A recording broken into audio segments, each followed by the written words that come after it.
Good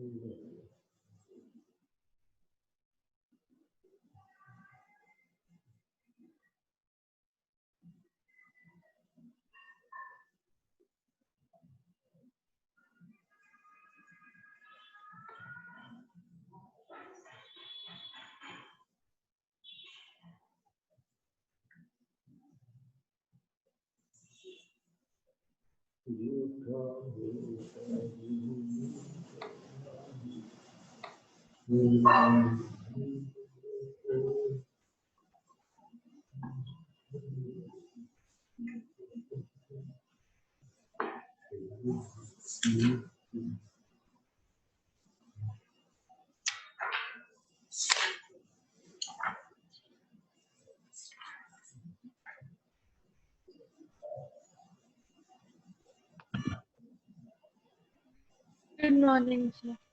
Good morning, Ashok.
Good morning, sir.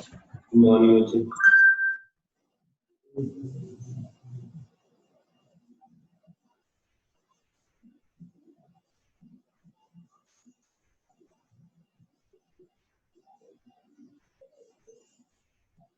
जो syllabus कटा था वो देख रहा हूँ मैं, एक मिनट। इसका लास्ट टॉपिक है ना, लास्ट टॉपिक में बच्चे जो कटा हुआ था ना सिलेबस, वो ज्यादातर लास्ट टॉपिक में से होता है।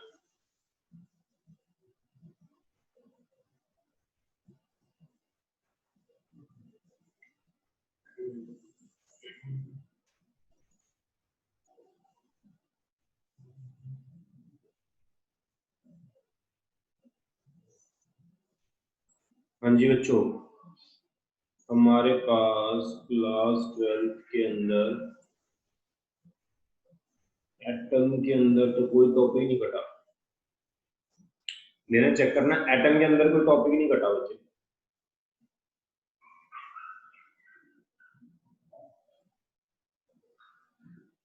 हाँ जी बच्चों, हेलो, आप चेक कर सकते हो अपने उसके सिलेबस के अंदर एटम के अंदर ना कोई भी टॉपिक नहीं कटा है। Dual nature of matter and radiation में डेविसन जर्मर एक्सपेरिमेंट कटा है। न्यूक्लियाई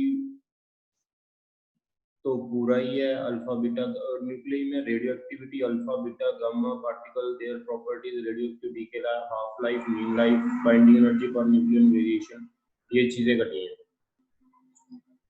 तो वी आर स्टार्टिंग। एक बार चेक कर सकते हो आप बच्चों, एटम के अंदर कोई टॉपिक नहीं कटा।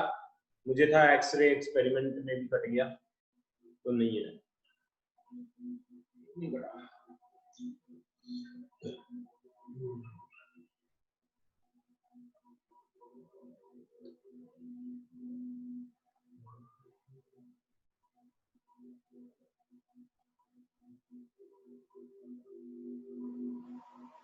हाँ जी, आगे लिखो।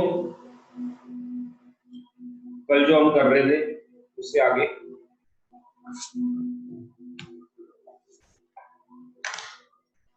एटम का आज लास्ट डे है बच्चों। कल हम न्यूक्लियाई नया चैप्टर स्टार्ट करेंगे। न्यूक्लियाई एटम हमारा आज लास्ट लेक्चर है एटम का। इसके अंदर जो है हमारे पास आज टॉपिक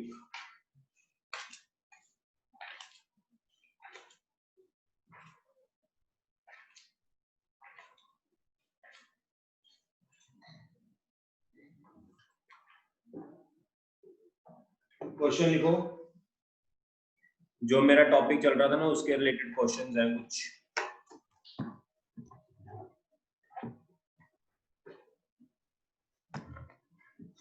सबसे पहला क्वेश्चन लिखो, कैलकुलेट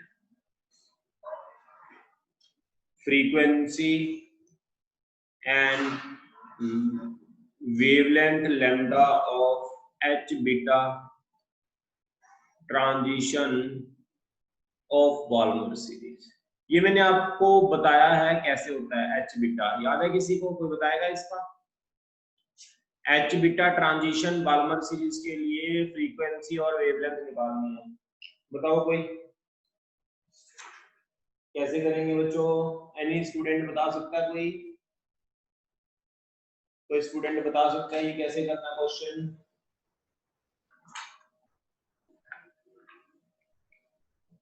हाँ जी बच्चों, एनी स्टूडेंट?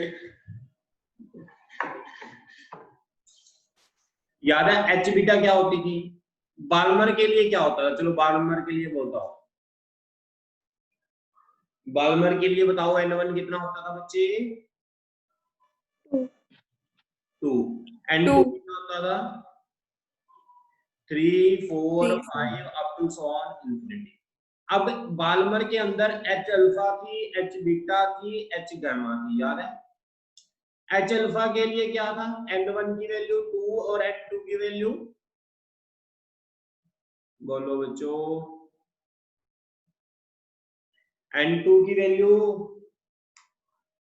3। और वेरी गुड 3। एच बीटा के लिए N1 कितना था? 2 और N2 कितना था? 4। और वेरी गुड। एच गामा के लिए N1 2 था और N2 क्या था? 5। तो ये एच बीटा के लिए है बच्चे, बस क्वेश्चन सोल्व कर लो। फॉर्मूला क्या था? 1/λ is equal to are 1/n1 का स्क्वायर माइनस n2 का स्क्वायर। एक्चुअल में ना यहाँ r z स्क्वायर होता है, लेकिन z फॉर हाइड्रोजन एटम के लिए मैं बात कर रहा हूँ, क्योंकि h बीटा का मतलब हाइड्रोजन एटम के लिए, हाइड्रोजन एटम के लिए z हमेशा 1 होता है। तो 1/λ r 1/n1 का स्क्वायर n2 का स्क्वायर, तो 1/λ निकालनी है हमने। It will be equal to, ये हाइड्रोजन के लिए आ जाएगी अगर मैं N1 की वैल्यू 2 पुट करूं और N2 की वैल्यू मैं 4 पुट करूं, तो लैम्डा एच बीटा की आ जाएगी हमारे पास 486 नैनोमीटर, और फ्रीक्वेंसी क्या आ जाएगी? C/λ 6 पावर 10 की पावर 14। नोट कर लो बच्चों फटाफट।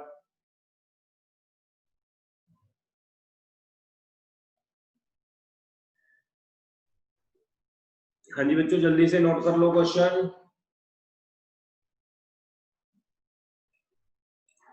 अगला करवा दूं? यस। रब कर रहा हूं मैं बच्चों फिर इसको, अगर आपने नोट कर लिया।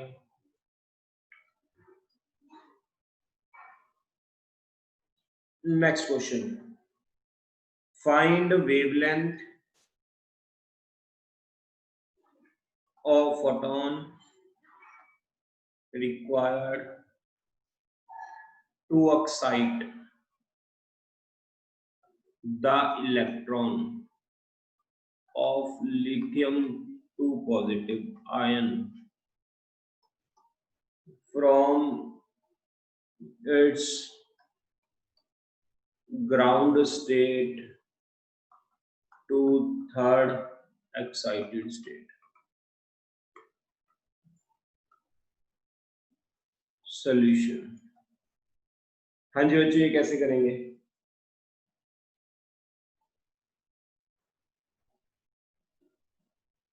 From ground state to third excited state. Energy का फॉर्मूला किसी को याद है?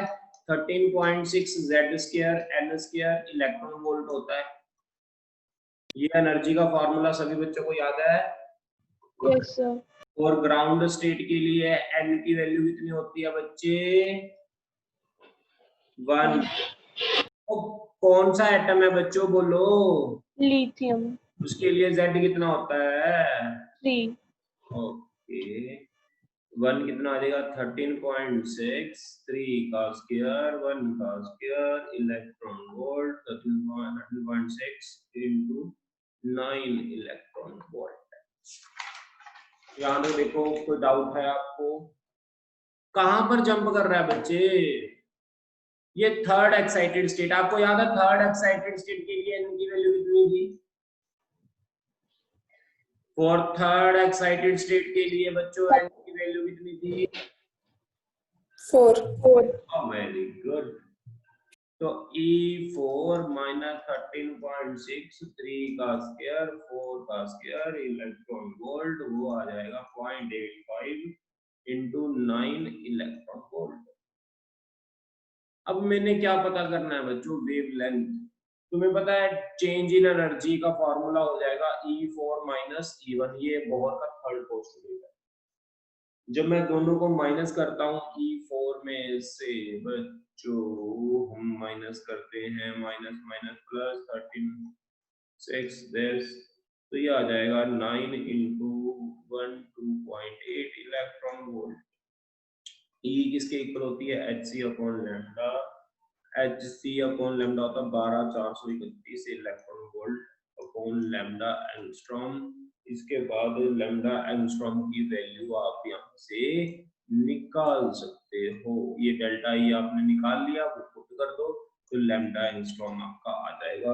This will be your answer. Note कर लो बच्चों जल्दी से।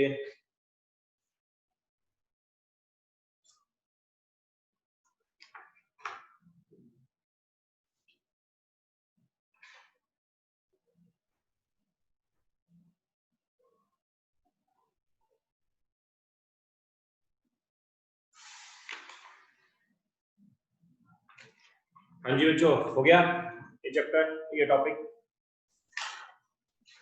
करें आगे स्टार्ट बच्चों, करें स्टार्ट। ताकि रब कर रहा हूं मैं इसको, ये बस न्यूमेरिकल है, 2-4 करवा रहा हूं फटाफट आपको एटम के। अगला टॉपिक है find kinetic energy and potential energy of first second excited state of potential energy of ground state is taken as 0 for reference.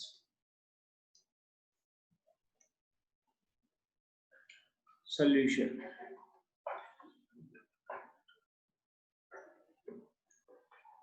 हाँ जी बच्चों, क्वेश्चन में क्या कह रहा है? पोटेंशियल एनर्जी काइनेटिक एनर्जी लिखनी है किसकी?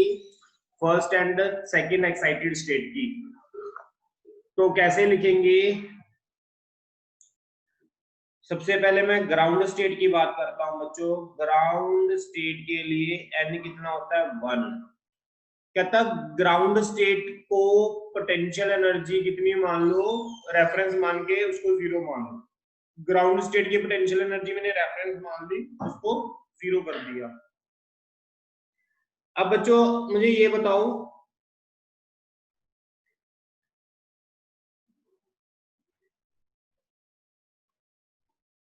हाँ जी बच्चों मुझे ये बताओ, तुम्हें पता है टोटल एनर्जी किसके इक्वल होती है?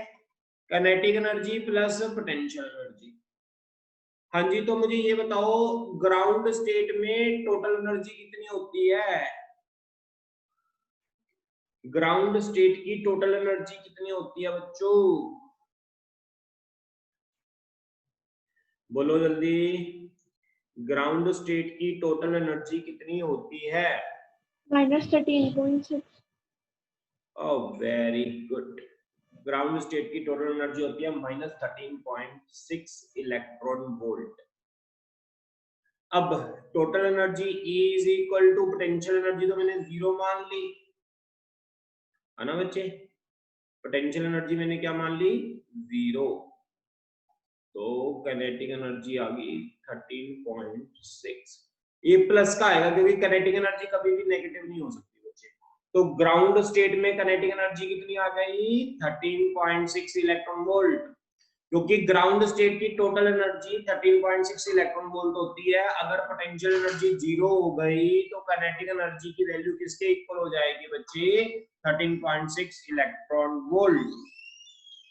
अच्छा मुझे ये स्टेट की बताओ कितनी होगी N2 की,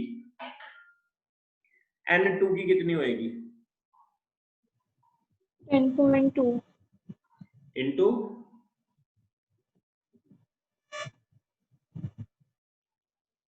हाँ जी बच्चों बता सकता है कोई इसके लिए?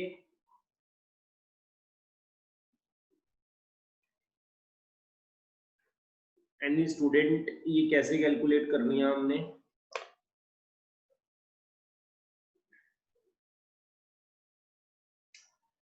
Any student?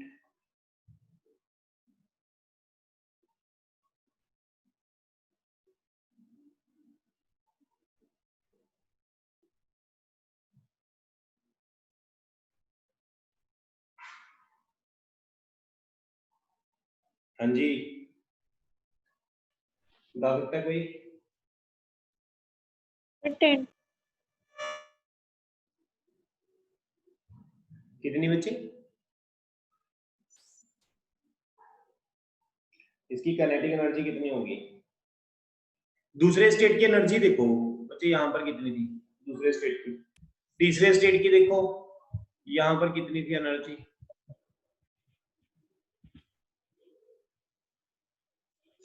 बताओ जल्दी, दूसरे स्टेट की एनर्जी बताओ कितनी थी, तीसरे स्टेट की बताओ एनर्जी कितनी थी जल्दी से।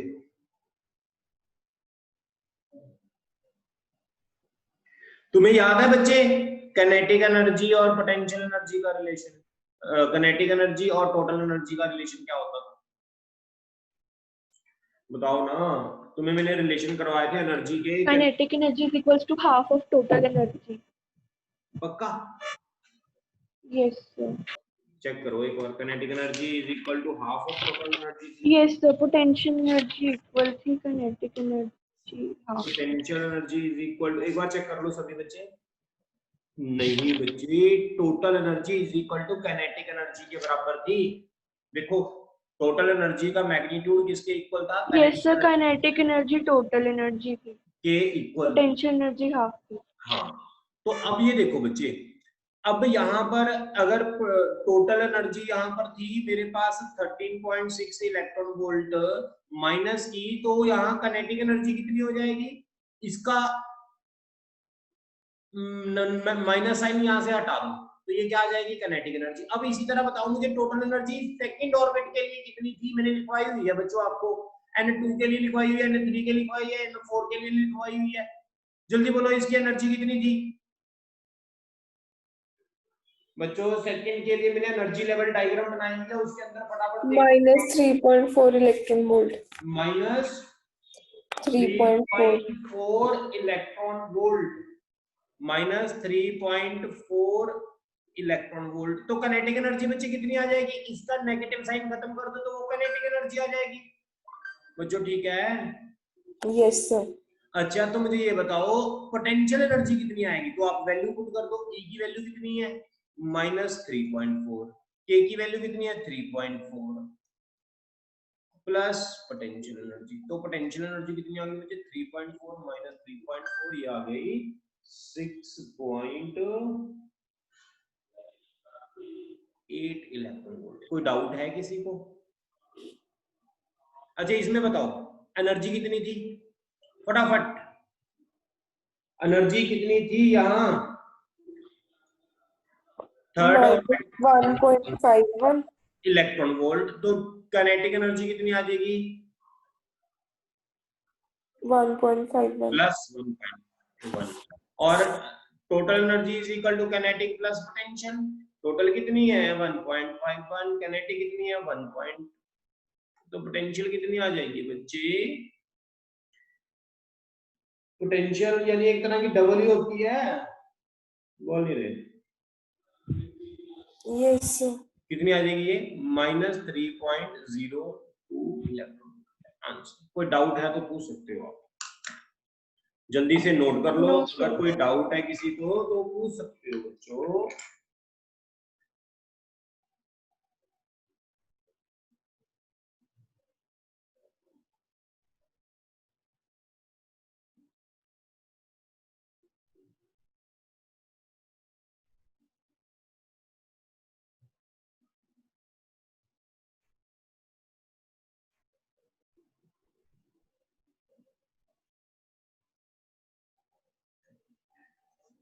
चलिए बच्चों आगे, अगर नोट हो गया आपको, बच्चों अगर नोट कर लिया, चले आगे। yes. इतने सब टफ नहीं है जितने आप सोची जा रहे हो, बस आपको कंसेप्ट क्लियर होने चाहिए पिछले वाले। For next question, consider a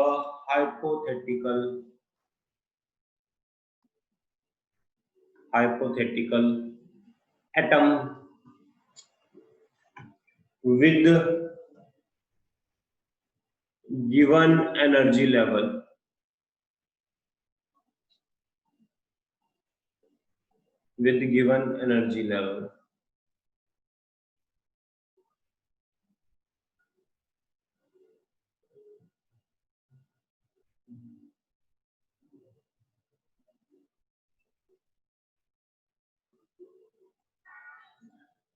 n की वैल्यू 1, n की वैल्यू 2, n की वैल्यू 3, n की वैल्यू 4 और n की वैल्यू 5।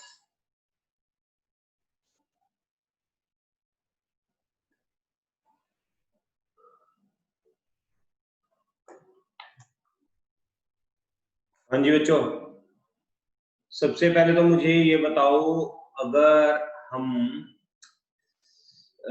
ये मैंने ना ये चीजें गिवन है, 15.2 इलेक्ट्रॉन वोल्ट, 3.20 इलेक्ट्रॉन वोल्ट,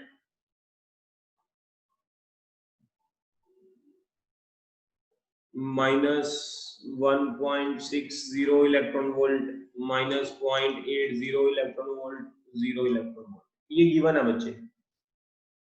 तो ये डिफरेंस भी गिवन है, ये डिफरेंस निकाल लो आप, ये आ जाएगा 12 इलेक्ट्रॉन वोल्ट, ये डिफरेंस आ जाएगा हमारा 13.6 इलेक्ट्रॉन वोल्ट, और ये डिफरेंस आ जाएगा हमारा 14.4 इलेक्ट्रॉन वोल्ट, और ये डिफरेंस आ जाएगा हमारा, ये आ जाएगा हमारा 15.2 इलेक्ट्रॉन वोल्ट। क्वेश्चन है आयनाइजेशन एनर्जी ऑफ एटम, पहला। दूसरा क्वेश्चन है excitation potential for n is equal to 3 from n is equal to 1। तीसरा, what happen if striking photon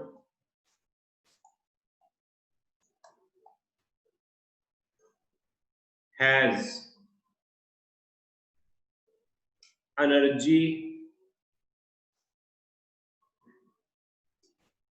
E1 is equal to 12 electron volt, E2 is equal to 17 electron volt, E3 is equal to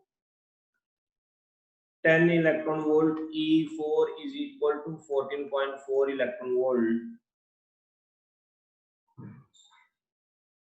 solution, सबसे पहला part, कोई मुझे बताएगा ionization energy of atom कितनी होगी। First part, what is the ionization energy. Ionization energy क्या होती है, इलेक्ट्रॉन को एटम से बाहर निकालने के लिए जितनी एनर्जी रिक्वायर्ड होती है। अब मुझे बता सकता है कोई इलेक्ट्रॉन को एटम से बाहर निकालने के लिए कितनी एनर्जी चाहिए। 15.2।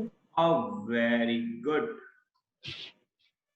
वेरी गुड बच्चे, 15.2 इलेक्ट्रॉन वोल्ट। जितनी ग्राउंड स्टेट से लेकर यहाँ तक हायर स्टेट तक बाहर निकलने तक जो एनर्जी होती है, हायर स्टेट, ग्राउंड से हायर स्टेट, उसको बोलते हैं आयनाइजेशन एनर्जी। दूसरा, कोई मुझे बता सकता है एक्साइटेशन पोटेंशियल फ्रॉम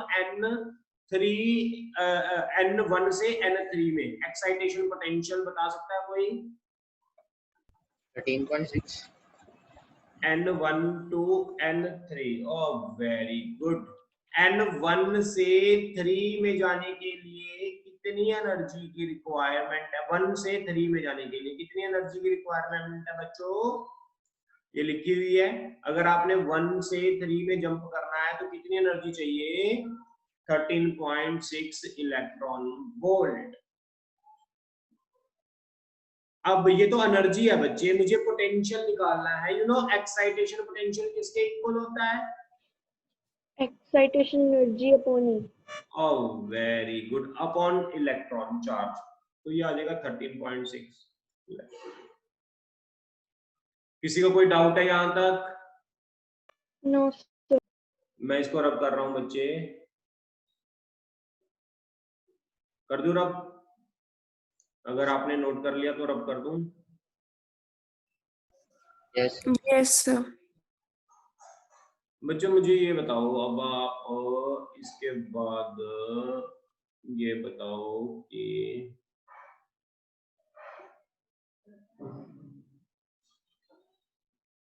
इसके बाद मुझे ये बताओ आप, what happen if striking photon has energy E1 this one, E2 this one, E3 this one, E4 this one?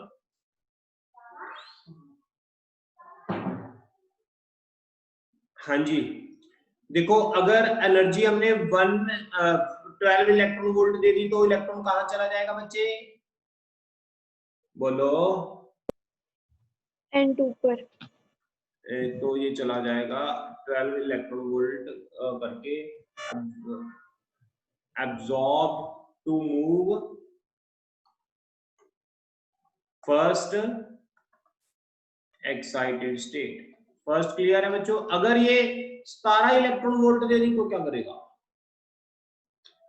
17 electron volt दे दी तो क्या करेगा? बाहर निकल जाएगा। Very good. इसमें मैं एक चीज और बता रहा हूं, एब्जॉर्ब की 17 इलेक्ट्रॉन वोल्ट, बिकॉज इसकी energy it has greater than 15.20 electron volt, इससे ज्यादा है। हायर स्टेट में आने के लिए इतनी है, इससे बाहर अब बाहर आ जाएगा। अब बाहर तो आ ही जाएगा क्योंकि 15.2 इलेक्ट्रॉन वोल्ट तो इसने यूज कर ली इलेक्ट्रॉन बाहर आने के लिए। अब बची एनर्जी का क्या करेगा? मैंने आपको बताया हुआ है, काइनेटिक एनर्जी में। Very very good, very. तो हमारे पास जो बाहर आने के लिए एनर्जी चाहिए 17 इलेक्ट्रॉन वोल्ट में से 15.2 इलेक्ट्रॉन वोल्ट बाहर आने वाली माइनस कर दी, तो बची एनर्जी हो जाएगी 1.8 electron use in kinetic energy. लिख लो बच्चों, यूज इन काइनेटिक एनर्जी।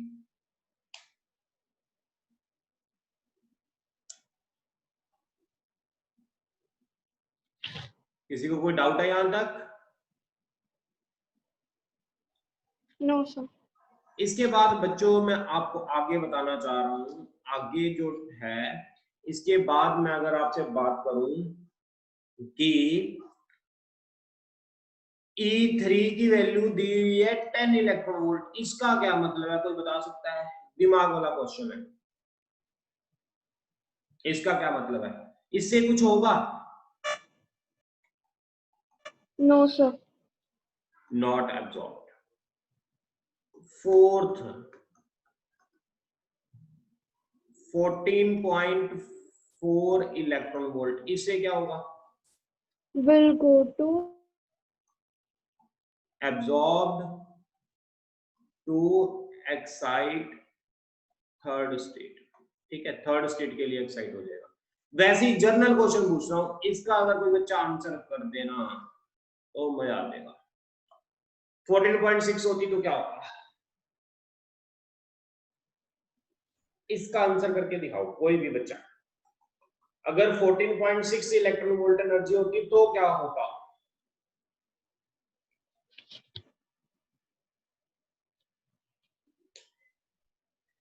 बच्चे मैं आपको बता दूं, अगर 14.6 भी होती इट विल नॉट एब्जॉर्ब, याद रख लो। क्यों? क्योंकि ये वही एनर्जी एब्जॉर्ब करके एक्साइटेड स्टेट में जाएगा जो इसे रिक्वायर्ड है। अगर 14.4 ही चाहिए तो वही एनर्जी अब्सॉर्ब करेगा, अदरवाइज अगर आपने 14.5 दे दी या 14.3 दे दी, it will not absorb. Clear? कहने Yes, का sir. मतलब if we can write here for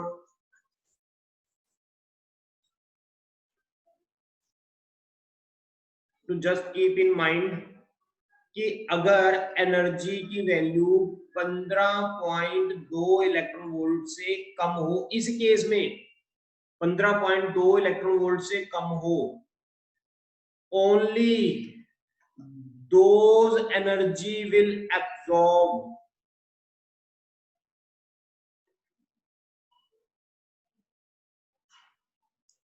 which is required to move only another excited state। 15.2 electron volt से जो कम वाली एनर्जी होगी वो वही एनर्जी अब्सॉर्ब करेगा जो उसे हायर स्टेट में जाने के लिए रिक्वायर्ड है बच्चों। अच्छा मुझे ये बताओ 13.2 अब्सॉर्ब करेगा या नहीं करेगा? बोलिए। No, sir. नहीं करेगा। अच्छा 13 करेगा कि नहीं करेगा? No, sir. ओके 13.6 करेगा कि नहीं करेगा? करेगा sir.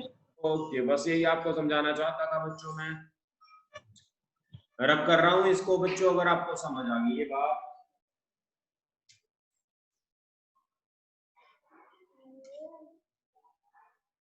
सर क्वेश्चन है। हाँ बच्चे। सर एक इलेक्ट्रॉन को कैसे पता चलेगा कि उसने उतनी ही उसको एक्साइटेशन एनर्जी चाहिए? बच्चे ये आगे एक्चुअली बात ये है, ये एनर्जी अब्सॉर्ब ही नहीं करता, लेता ही नहीं है एनर्जी। जितनी ऐसे रिक्वायर्ड होती है उसके बाद जाएगा नहीं, इलेक्ट्रॉन जंप ही नहीं करेगा।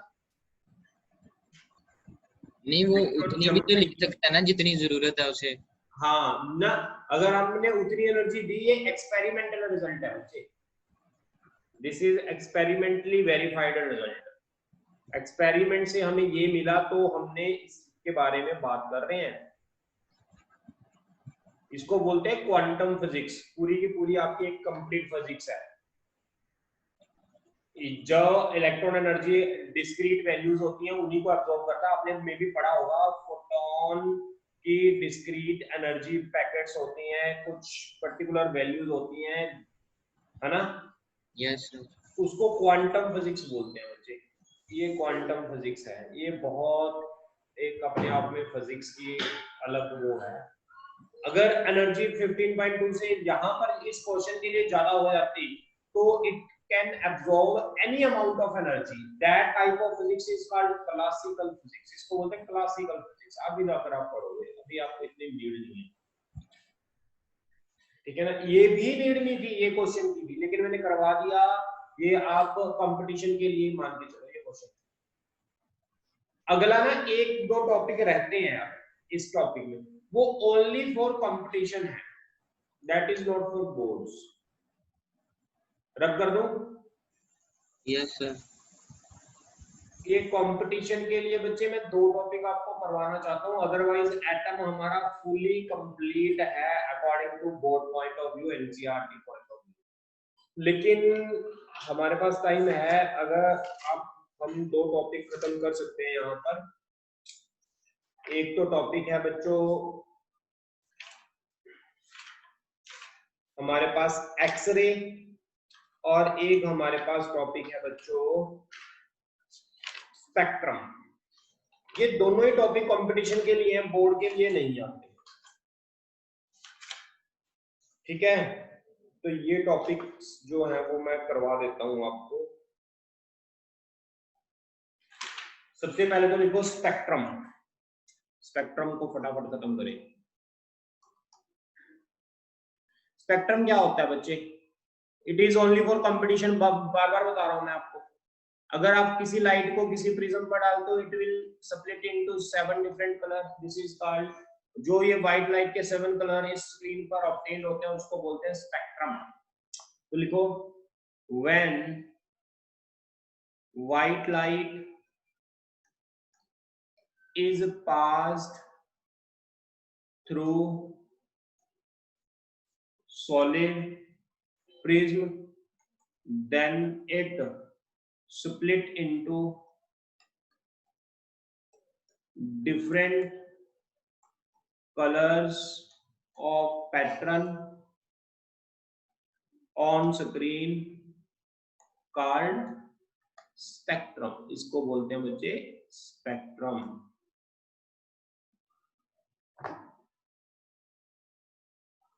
Now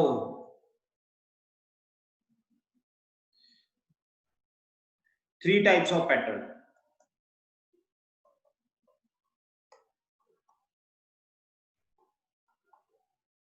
पैटर्न ऑब्टेन, पैटर्न जो यहाँ पर मिलता है बच्चे तीन तरह का होता है। एक होता है कॉन्टिन्यूस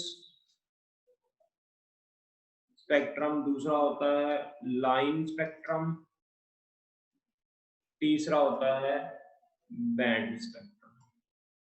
मैं सबसे पहले बच्चे बात कर रहा हूँ फर्स्ट वाला कॉन्टिन्यूस स्पेक्ट्रम। कॉन्टिन्यूस स्पेक्ट्रम का मतलब क्या होता है? जहां पर जो हमें मिलेगा बच्चे उसके अंदर पता है क्या होगी, ऐसे लाइंस होंगी, कंटिन्यूसली लाइंस होंगी ऐसे, इसको बोलते हैं कंटिन्यूस। दूसरा बच्चे है हमारे पास लाइन स्पेक्ट्रम। लाइन स्पेक्ट्रम का मतलब होता है ऐसे हमें लाइंस मिलेंगी,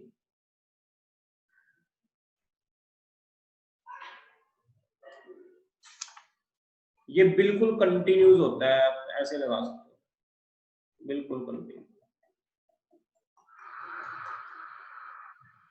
तीसरा जो होता है बच्चे बैंड स्पेक्ट्रम। बैंड स्पेक्ट्रम क्या होता है? इसके अंदर जो लाइंस मिलती हैं, इसके अंदर एक रीजन के अंदर ऐसे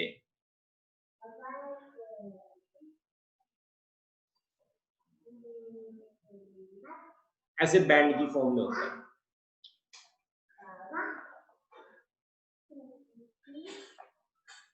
लिखो इसके बाद बच्चे, ये कंटिन्यूस कब बनता है?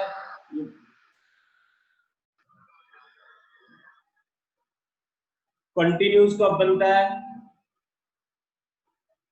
इफ ऑब्जेक्ट, बंद कर दे door, if object is in solid और लिक्विड स्टेट, then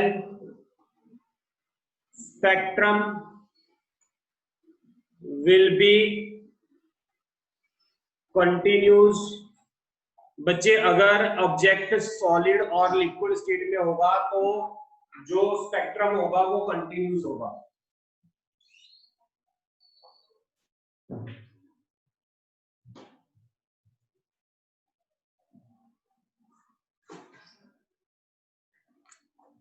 दूसरा लिखो, अगर लाइन होगा तो ये लाइन वाला कब होगा?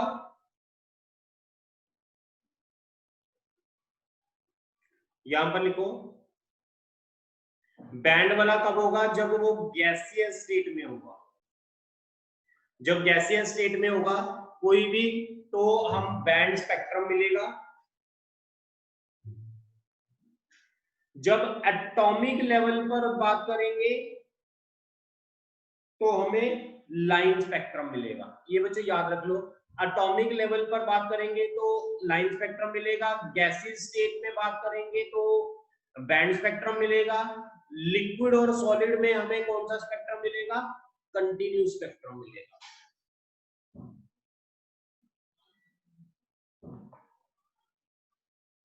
यस बच्चों, जल्दी से नोट कर लो।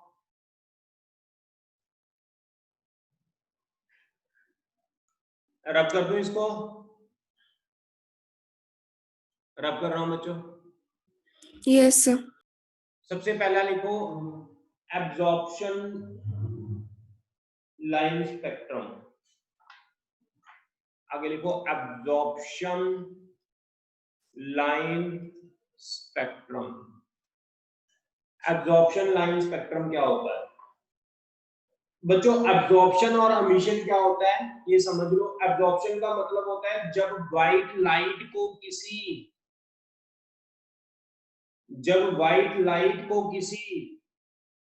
गैस या वेपर में से पास किया जाता है तो इसमें से व्हाइट लाइट में से कुछ एब्जॉर्ब हो जाता है। जब व्हाइट लाइट को किसी गैस में से पास किया जाता था या वेपर में पास किया जाता तो इसमें से कुछ लाइट में से एब्जॉर्ब हो जाता है, कुछ कम हो जाता है लाइट में, जिसको बोलते हैं एब्जॉर्प्शन लाइन स्पेक्ट्रम। अब जो ये लाइनें यहाँ पर मिलेंगी इसमें से कुछ मिसिंग होगा बच्चे, जब पैटर्न स्क्रीन पर ऑब्टेन होगा तो मिस होगा, इसको बोलते हैं एब्जॉर्प्शन लाइन स्पेक्ट्रम। अगर इसी सब्सटेंस को मैं हीट करूंगा तो जो इसने एब्जॉर्ब किया था वो एमिट करेगा, उसको बोलते हैं एमिशन स्पेक्ट्रम। ये मैं कल डिस्कस करूंगा आपके साथ, और कल आपका ड्यूअल नेचर का ऑब्जेक्टिव टेस्ट है, याद है आपको? ऑब्जेक्टिव टेस्ट है। Yes sir. ओके बच्चों, बस आज आप इतना कर लो, कल मैं आपको आगे करूंगा।